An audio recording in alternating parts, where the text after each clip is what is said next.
कृष्ण। ओम आदित्याय नमः। आप सभी श्रद्धालु श्रोताओं को मेरा कोटि कोटि नमस्कार। प्रिय श्रोताओं, ज्येष्ठ मास की ये आध्यात्मिक यात्रा अब हमें उस भाव भूमि पर ला रही है जहाँ जीवन का सबसे श्रेष्ठ गुण प्रकट होता है, वो है त्याग।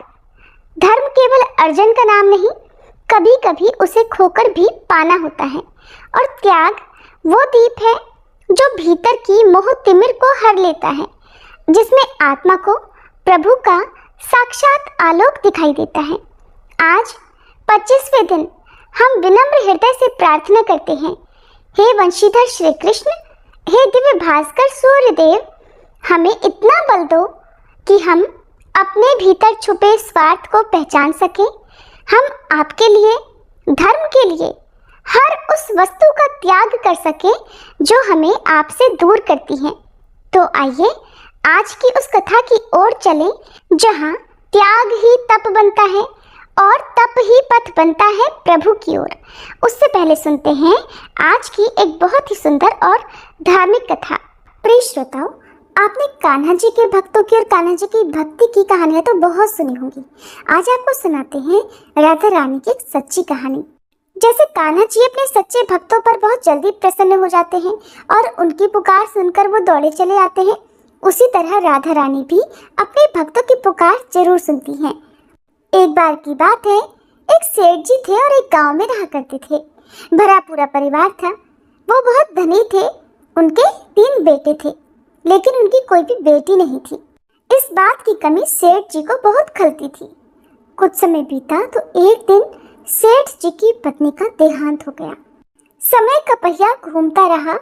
समय हुआ तो विवाह योग्य सभी बेटों का विवाह भी कर दिया गया। सेठ जी का अच्छा खासा कारोबार था। दिन भर सेठ जी के बेटे कारोबार संभालते और शाम होने पर अपने बच्चे और अपनी पत्नियों के साथ व्यस्त रहते। सेठ जी की सुनने वाला अब परिवार में कोई नहीं था। कोई भी ऐसा नहीं था जिससे सेठ जी अपने मन की बात कह सुन सके। सेठ जी को शुरू से ही इस बात का बड़ा अफसोस था कि उनकी कोई बेटी नहीं है और अब उनकी पत्नी भी उनके साथ नहीं थी। उनकी पत्नी भी अब उनका साथ छोड़कर जा चुकी थी। सेठ जी के मन में ये कसक और भी बढ़ने लगी कि उनकी कोई पुत्री क्यों नहीं है। एक दिन एक बहुत पहुंचे हुए महात्मा सेठ जी के घर पर आए और उन्हें दुखी देखकर पूछने लगे कि सेठ जी, क्या बात है? तुम्हें किस बात की परेशानी है? तुम इतना दुखी क्यों लग रहे हो? तब सेठ जी ने अपने दुख का कारण उन महात्मा को बताया कि महात्मा जी, मेरी कोई भी बेटी नहीं है। इस कारण से मुझे अपने जीवन में ये अभाव लगा रहता है और मुझे बड़ा अफसोस होता है, बहुत दुख होता है कि मेरी कोई बेटी क्यों नहीं है। अगर मेरी बेटी होती तो वो भी मेरा ध्यान रखती, मेरे मन की बात सुनती, मैं भी उससे अपने मन का बोझ कह सुनकर हल्का कर लिया करता। तब वो पहुंचे हुए महात्मा कहने लगे कि सेठ जी, तुम राधा रानी को ही अपनी बेटी मान लो। हमारे जीवन में जब जिस चीज की कमी होती है तो उसे भगवान ही तो पूरा करते हैं। अब भला बेटी ना होने के कारण तुम इतने परेशान हो। परेशान होने से क्या होगा भला? तुम राधा रानी को एक बार अपनी बेटी मान कर देखो और जब भी तुम्हारा मन चाहे, जब भी तुम उदास हुआ करो, अपने दिल की सारी बात राधा रानी से कर लिया करना और फिर तुम्हें अभाव कभी नहीं सताएगा कि तुम्हारी कोई बेटी क्यों नहीं है। महात्मा जी की ये बात सेठ जी को बड़ी अच्छी लगी और फिर उन्होंने ऐसा ही किया। खूब खुश होकर बाजार गए और वहां से राधा रानी की एक सुंदर सी मूर्ति खरीद कर ले आए। उन्हें पहनाने के लिए सुंदर सुंदर पोशाकें भी ले आए। हर दिन वो राधा रानी की मूर्ति को स्नान कराते और उनकी पोशाक बदलते, उनसे खूब सारी बातें करते और फिर हर दिन खुद भोजन करने से पहले राधा रानी को भोग लगाते।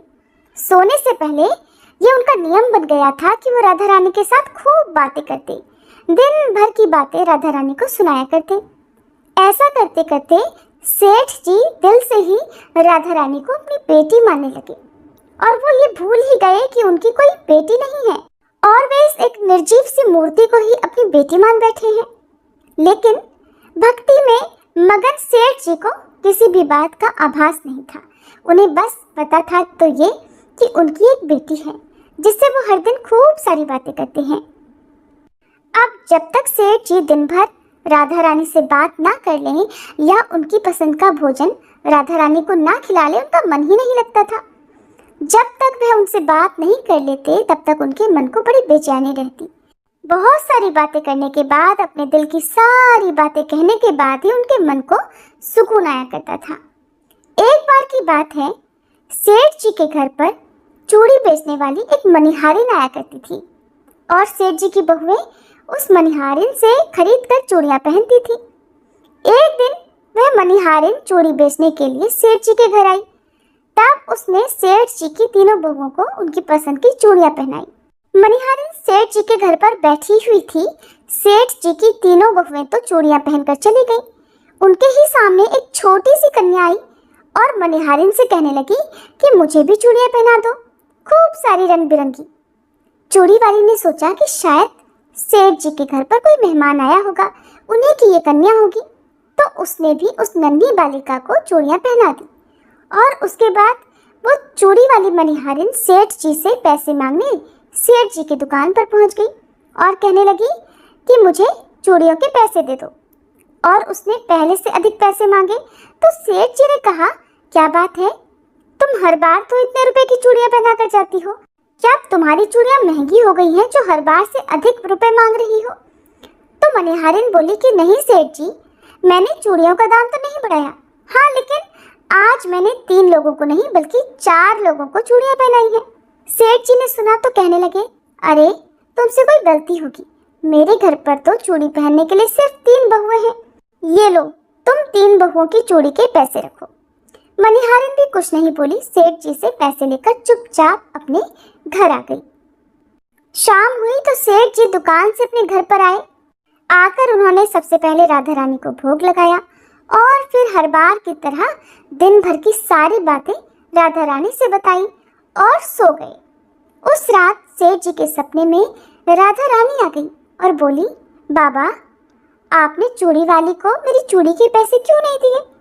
जब आप मुझे अपनी बेटी मानते हो तो फिर बताओ मुझे कि आपने मेरी चूड़ी के पैसे मनिहारिन को क्यों नहीं दिए?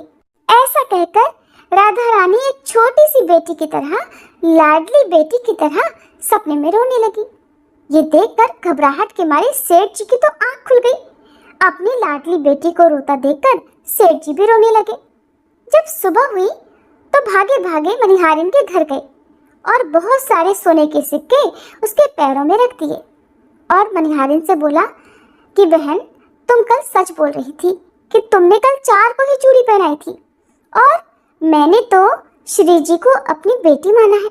तुम बहुत भाग्यशाली हो जिसको राधा रानी के दर्शन हुए हैं।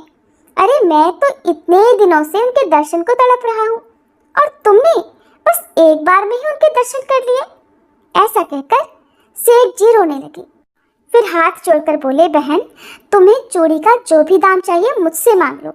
सेठ जी को रोता देखकर मनिहारिन की आंखों में भी आंसू आ गए और मन ही मन सोचने लगी कि जब मुझे खुद राधा रानी के दर्शन हो ही गए हैं तो फिर भला मुझे सेठ जी से दाम क्यों लेने और मुझे इससे ज्यादा क्या चाहिए।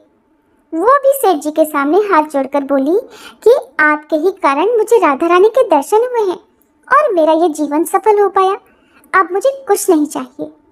तो प्रिय श्रोताओं, जब हम भगवान को सच्चे मन से पुकारते हैं, उनकी पूजा करते हैं, उन्हें जिस भाव से भी पूजते हैं, वो हमें उसी भाव में दर्शन भी जरूर देते हैं और हमारे मन के भावों का वो हर समय ध्यान भी रखते हैं।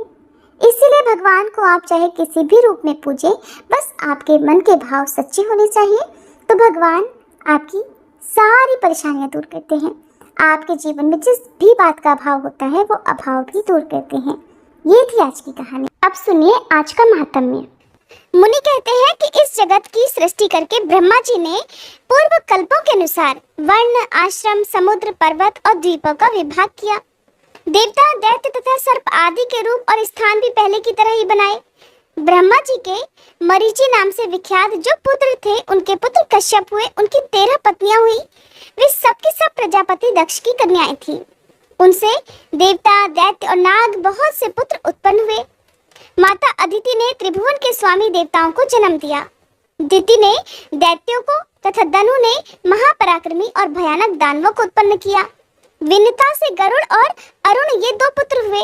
खसा के पुत्र यक्ष और राक्षस हुए। कद्रु ने नागों को और मुनि ने गंधर्वों को जन्म दिया। क्रोधा से कुल्याएं तथा अरिष्टा से अप्सराएं उत्पन्न हुई। इरा ने ऐरावत आदि हाथियों को उत्पन्न किया। ताम्रा के गर्भ से शेनी आदि कन्याएं पैदा हुई। उन्हीं के पुत्र शेन अर्थात बाज, भास और शुक आदि पक्षी हुए। इला से वृक्ष तथा प्रधा से जल जंतु उत्पन्न हुए। कश्यप मुनि के अदिति के गर्भ से जो संतानें हुई, उनके पुत्र पौत्र दौहित्र तथा उनके भी पुत्रों से ये सारा संसार व्याप्त है। कश्यप जी के पुत्रों में देवता प्रधान है।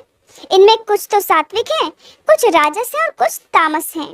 ब्रह्मवेत्ताओं में श्रेष्ठ परमेष्ठी प्रजापति ब्रह्मा जी ने देवताओं को यज्ञ भाग का भोक्ता तथा त्रिभुवन का स्वामी बनाया, परंतु उनके सौतेले भाई दैत्यों, दानवों और राक्षसों ने एक साथ मिलकर उन्हें ही कष्ट पहुंचाना आरंभ कर दिया। इस कारण 1000 दिव्य वर्षों तक उनमें बड़ा भयंकर युद्ध हुआ। अंत में देवता पराजित हुए और बलवान दैत्यों तथा दानवों को विजय प्राप्त हुई। अपने पुत्रों को दैत्यों दानवों के द्वारा पराजित और त्रिभुवन के राज्याधिकार से वंचित तथा उनका यज्ञ भाग छिन गया, ये देखकर माता अदिति अत्यंत शोक से पीड़ित हो गई। फिर उन्होंने भगवान सूर्य की आराधना के लिए महान प्रयास आरंभ कर दिया।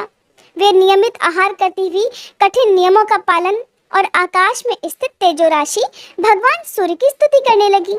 इस प्रकार माता अदिति बोली, हे भगवान, आप अत्यंत सूक्ष्म सुनहरी आभा से युक्त दिव्य शरीर धारण करते हैं, आपको नमस्कार है।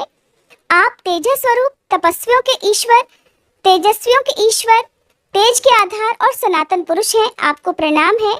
हे गोपते, आप जगत का उपकार करने के लिए जब अपनी किरणों से पृथ्वी का जल ग्रहण करते हैं, उस समय आपका जो तीव्र रूप प्रकट होता है, मैं उसे नमस्कार करती हूँ।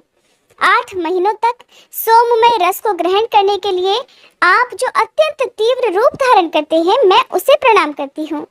हे भास्कर, उसी संपूर्ण रस को बरसाने के लिए जब आप छोड़ने को तत्पर होते हैं, उस समय आपका जो तृप्तिकारक मेघ रूप प्रकट होता है, उसको मेरा नमस्कार है। इस प्रकार जल की वर्षा से उत्पन्न हुए सभी प्रकार के अन्नों को पकाने के लिए आप जो भास्कर रूप धारण करते हैं, उसे मैं प्रणाम करती हूँ। हे तरणे, जड़हन धान की वृद्धि के लिए जो आप पाला गिराने आदि के कारण अत्यंत शीतल रूप धारण करते हैं, उसको मेरा नमस्कार है। हे सूर्यदेव, वसंत ऋतु में जो आपका सौम्य रूप प्रकट होता है, जिसमें ना अधिक गर्मी होती है ना अधिक सर्दी, उसे मेरा बारंबार नमस्कार है। जो संपूर्ण देवताओं तथा पितरों को तृप्त करने वाला और अनाज को पकाने वाला है, आपके उस रूप को नमस्कार है। जो रूप लताओं और वृक्षों का एकमात्र जीवन दाता तथा अमृतमय है, जिसे देवता और पितर पान करते हैं, आपके उस सोम रूप को नमस्कार है। आपका यह विश्वमय स्वरूप ताप और तृप्ति प्रदान करने वाले अग्नि और सोम के द्वारा व्याप्त है, आपको नमस्कार है। हे विभावसो, आपका जो रूप ऋक, यजु और साममय तेजों की एकता से इस संपूर्ण विश्व को तपाता है तथा जो वेद त्रयी स्वरूप है, उसको मेरा नमस्कार है। तथा जो उससे भी उत्कृष्ट रूप है, जिसे ओम कहकर पुकारा जाता है, जो अस्थूल, अनंत और निर्मल है, उस सदात्मा को नमस्कार है। इस प्रकार देवी अदिति नियम पूर्वक रहकर दिन रात सूर्यदेव की स्तुति करने लगी। उनकी आराधना की इच्छा से वे प्रतिदिन निराहार ही रहती थी। इसके बाद बहुत सारा समय बीतने पर भगवान सूर्य ने दक्ष कन्या अदिति को आकाश में प्रत्यक्ष दर्शन दिया।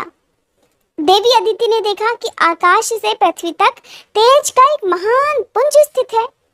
प्रज्वलित ज्वालाओं के कारण उसकी ओर देखना कठिन हो रहा है। उन्हें देखकर देवी अदिति को बड़ा भय हुआ। फिर वे बोली, हे गोपते, आप मुझ पर प्रसन्न हो।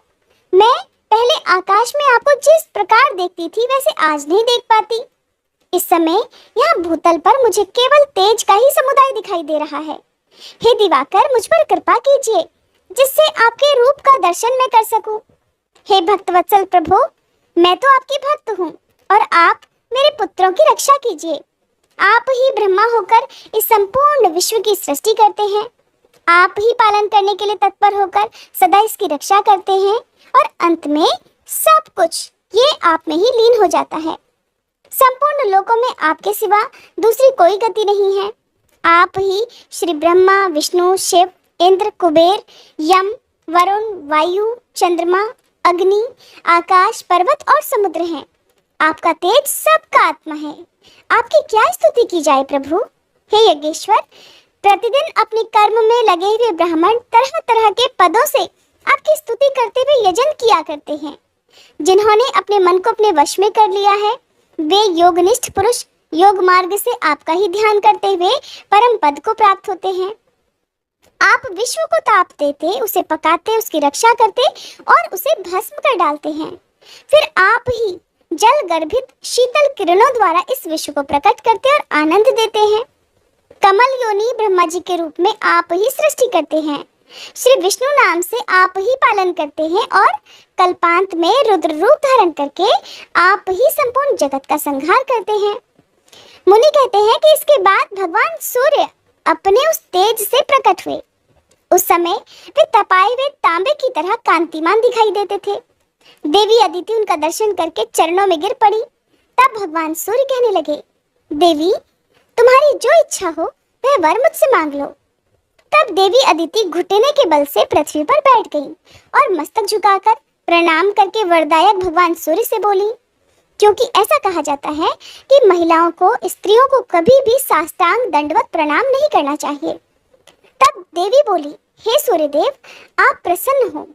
अधिक बलवान दैत्यों और दानवों ने मेरे पुत्रों के हाथ से त्रिभुवन का राज्य और यज्ञ भाग छीन लिए हैं। गोपते, उन्हें प्राप्त कराने के निमित्त आप मुझ पर कृपा करें। आप अपने अंश से देवताओं के बंधु होकर उनके शत्रुओं का नाश कर दीजिए। प्रभु, आप ऐसी कृपा करें जिससे मेरे पुत्र पुनः यज्ञ भाग के भोक्ता तथा त्रिभुवन के स्वामी हो जाएं। तब भगवान सूर्य ने देवी अदिति से प्रसन्न होकर कहा, देवी, मैं अपने सहस्त्र अंशों सहित तुम्हारे गर्भ से अवतरित होकर तुम्हारे पुत्र के शत्रुओं का नाश करूंगा। ऐसा कहकर भगवान सूर्य वहीं अंतर्ध्यान हो गए और देवी अदिति भी संपूर्ण मनोरथ सिद्ध हो जाने के कारण तपस्या से निवृत्त हो गई। इसके बाद सूर्य देव की सुषुम्ना नाम वाली किरण, जो सहस्त्र किरणों का समुदाय थी, देव माता अदिति के गर्भ में अवतरित हुई। देव माता अदिति एकाग्रचित्त होकर कृच्छ और चांद्रायण आदि व्रतों का पालन करने लगी और अत्यंत पवित्रता पूर्वक उस गर्भ को धारण किए रही। ये देखकर महर्षि कश्यप ने एक दिन कुछ क्रोधित होकर कहा कि तुम नित्य उपवास करके अपने गर्भ के बच्चे को क्यों मार डालती हो। ये सुनकर देवी अदिति ने जो कुछ कहा, भक्तजनों, उसका वृतांत आप सभी अगले अध्याय में सुनिएगा। अब सुनिए श्री सूर्य चालीसा पाठ और सूर्य भगवान की आरती। श्री रवि हरत हो घोरतम, अगणित किरण पसारी, वंदन करूं तब चरणन में, अर्घ देऊं जलधारी। सकल सृष्टि के स्वामी हो, सचराचर के नाथ, निस्दिन होत तुमसे ही, होवत संध्या प्रभात। जय भगवान सूर्य तमहारी, जय खगेश दिन कर शुभकारी। तुम हो सृष्टि के नेत्र स्वरूपा, त्रिगुणधारी त्रैवेद स्वरूपा। तुम ही करता पालक संहारक, भुवन चतुर्दश के संचालक। सुंदर बदन चतुर्भुजधारी, रश्मि रथी तुम गगन विहारी। चक्र शंख अरु श्वेत कमलधर, वर मुद्रा सोहत चोटी कर। शीश मुकुट कुंडल गलमाला, चारु तिलक तब भाल विशाला। सप्त अश्वरथ अति द्रुतगामी, अरुण साति गति अविरामी। रक्त वरुण आभूषण धारक, अति प्रिय तोहे लाल पदारथ। सर्वात्मा कहे तुम्हें ऋग्वेदा, मित्र कहे तुमको सब वेदा। पंचदेवों में पूजे जाते, मनोवांछित फल साधक पाते। द्वादश नाम जाप उद्धारक, रोग शोक आरु कष्ट निवारक। माँ कुंती तब ध्यान लगायो, दानवीर सूत कर्ण सो पायो। राजा युधिष्ठिर तब जस गायो, अक्षय शस्त्र त्याग अर्जुन अकुरायो, बन आदित्य हृदय से पायो। विंध्याचल तब मार्ग में आयो, हाहाकार तिमिर से छायो। मुनि अगस्त गिरि गर्व मिटायो, निज तप बल से विंध्य नवायो। मुनि अगस्त तब महिमा गाई, सुमिर भये विजयी रघुराई। तो हे विरोक मधुर फल जाना, मुख में ली नहीं तो हे हनुमाना। तब नंदन शनि देव कहावे, पवन के सूत शनि तीर मिटावे। यज्ञ व्रत स्तुति तुम्हारी कीन्ही, भेंट शुक्ल यजुर्वेद की दीन्ही। सूर्यमुखी खरितर तब रूपा, कृष्ण सुदर्शन भानु स्वरूपा। नमन तो हे ओंकार स्वरूपा, नमन आत्मा अरुकाल स्वरूपा। दिग दिगंत तब तेज प्रकाशे, उज्ज्वल रूप तुम्ही आकाशे। दश दिगपाल करत तब सुमिरन, अंजलि नित्य करत हैं अर्पण। त्रिविध ताप हरता तुम भगवन, ज्ञान ज्योति करता तुम भगवन। सफल बनावे तब आराधन, गायत्री जप सरल है साधन। संध्या त्रिकाल करत जो कोई, पावे कृपा सदा तब वोही। चित शांति सूर्यास्तक देव, व्याधि अपाधि सब हर लेवे। अष्टदल कमल यंत्र शुभकारी, पूजा उपासना तब सुखकारी। माघ मास शुद्ध सप्तमी पावन, आरंभ हो तब शुभ व्रत पालन। भानु सप्तमी मंगलकारी, भक्ति दायनी दोषणहारी। रविवासर जो तुमको ध्यावे, पुत्रादिक सुख वैभव पावे। पाप रूपी पर्वत के विनाशी, व्रज रूप तुम हो अविनाशी। राहु आन तब ग्रास बनावे, ग्रहण सूरता को लग जावे।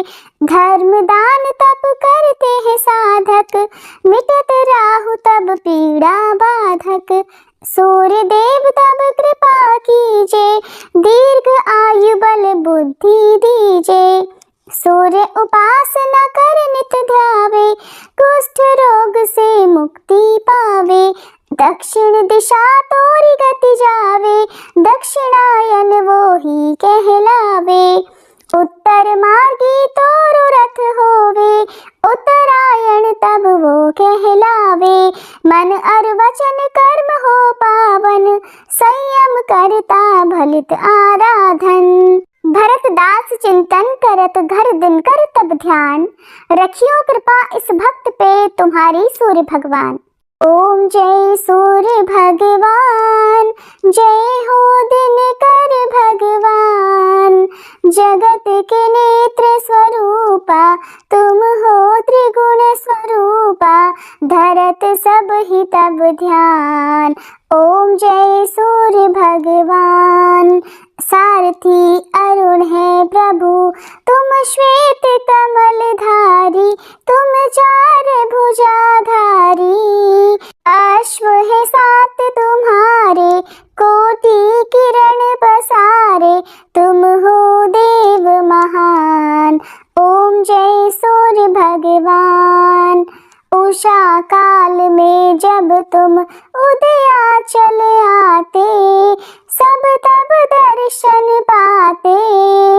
फैलाते उजियारा, जागता तब जग सारा।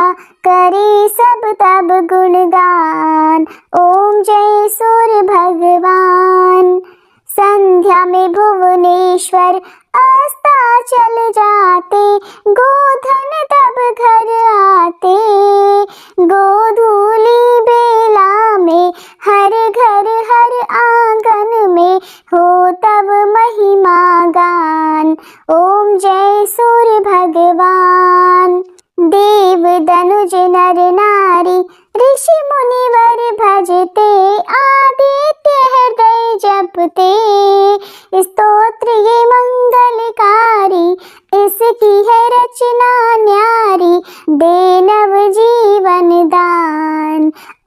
जय सूर्य भगवान, तुम हो त्रिकाल रचयिता, तुम जग के आधार, महिमा तब अपरंपार।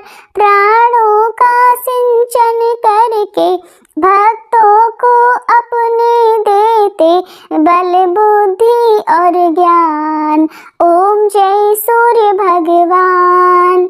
भूचर जलचर खेचर सबके हो प्राण तुम्ही, सब जीवों के प्राण तुम्ही। वेद पुराण बखाने, धर्म सभी तुम्हें माने, तुम ही सर्वशक्तिमान। ओम जय सूर्य भगवान। पूजन करती दिशाएं, पूजे दश दिक्पाल, तुम भुवनों के प्रतिपाल। ऋतुएं तुम्हारी दासी, तुम शाश्वत अविनाशी, शुभकारी अंशुमान। ओम जय सूर्य भगवान। ओम जय सूर्य भगवान। जय हो दिनकर भगवान, जगत के नेत्र स्वरूपा, तुम हो त्रिगुण स्वरूपा, धरत सब ही तब ध्यान। ओम जय सूर्य भगवान। ओम जय सूर्य भगवान।